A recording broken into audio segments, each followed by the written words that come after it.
কচু পাতায় শিং মাছের পাতুরি অত্যন্ত লোভনীয় একটি খাবার। আসসালামু আলাইকুম। আজ আমি আপনাদের বানিয়ে দেখাবো কচু পাতায় শিং মাছের পাতুরি। আর আমি এখানে ছোট ছোট শিং মাছ নিয়েছি। তারপর আমি এখানে 2 টেবিল চামচ পেঁয়াজ বাটা নিচ্ছি, 1 টেবিল চামচ জিরা বাটা, 1/2 টেবিল চামচ আদা বাটা, 1/2 টেবিল চামচ রসুন বাটা। আর এখানে আমি নিচ্ছি 1 টিস্পুন মরিচের গুঁড়া, তারপর স্বাদ মতো লবণ নিয়েছি। আর এখানে আমি নিচ্ছি পরিমাণ মতো হলুদ। সমস্ত কিছু আমি মাছের সাথে খুব ভালোভাবে এভাবে হাত দিয়ে মেখে নিচ্ছি। আর মাছটা কিন্তু এভাবে সুন্দর করে মেখে নিব। তবে এখানে আমি অ্যাড করে দিচ্ছি তেল। আর তেলটা দিয়ে আমি আরও কিছুক্ষণ সুন্দর করে মাছটা এভাবে মাখিয়ে নিব। হাতে মাখিয়ে কচু পাতায় শিং মাছের পাতুরিটা কিন্তু অত্যন্ত লোভনীয় একটি খাবার। গরম ভাতের সাথে অসম্ভব ভালো লাগে খাইতে। যারা কখনোই এটা ট্রাই করেননি অবশ্যই একটু ট্রাই করে দেখতে পারেন। তো এই যে আমি যে পাত্রে এটা সেট করব সেই পাত্রে অল্প পরিমাণ তেল ব্রাশ করে নিলাম। তারপর আমি এখানে নিয়েছি কচু পাতা।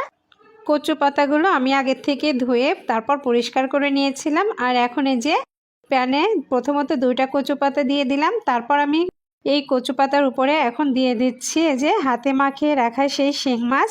আর এইভাবে হাতে মাখিয়ে শিং মাছ কচু পাতায় পাতুরি করলে কিন্তু অসম্ভব মজার হয়।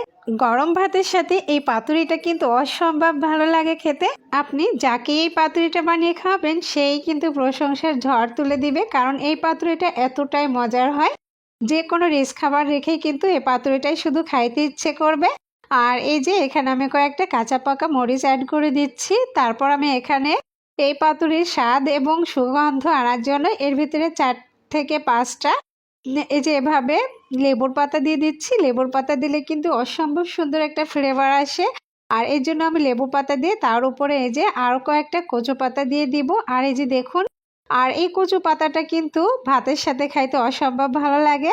আর আমি এখানে 4টা কচু পাতা দিয়েছি, নিচেই 2টা উপরে 2টা দিয়ে এভাবে ঠিক 4-5টা ভালোভাবে এভাবে আটকিয়ে দিচ্ছি। আর ঘরে যে টুথপিন থাকে সেই টুথপিন দিয়ে আমি এভাবে আটকিয়ে দিচ্ছি। আপনার ঘরে যদি টুথপিন না থাকে আপনি কিন্তু এটা সুতা দিয়েও বেঁধে নিতে পারেন। তো এই যে টুথপিন দিয়ে দিলেই কিন্তু বেশি ভালো হয়, এটা খুলতেও খুব সুবিধা হয়। আর এই যে দেখুন টুথপিন দিয়ে খুব ভালোভাবে আটকিয়ে দিচ্ছি। তারপর ঢাকনা দিয়ে ঢেকে আমি এটা একদম লো আছে ভাপিয়ে নেব।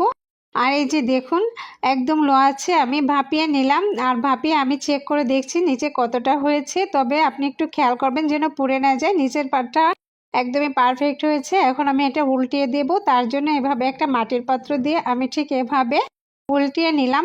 এই যে দেখুন এভাবে উল্টিয়ে নিলে এই পাতাটা ভেঙে যাবে না, একদম আস্ত থাকবে। তারপর এই যে এখানে আবারও আমি দিয়ে দিচ্ছি। এবারে আমি আবারও ঢাকনা দিয়ে ঢেকে এটা আরও কিছুক্ষণ আমি ভাপিয়ে নিলাম। আর একদম পারফেক্ট হয়েছে।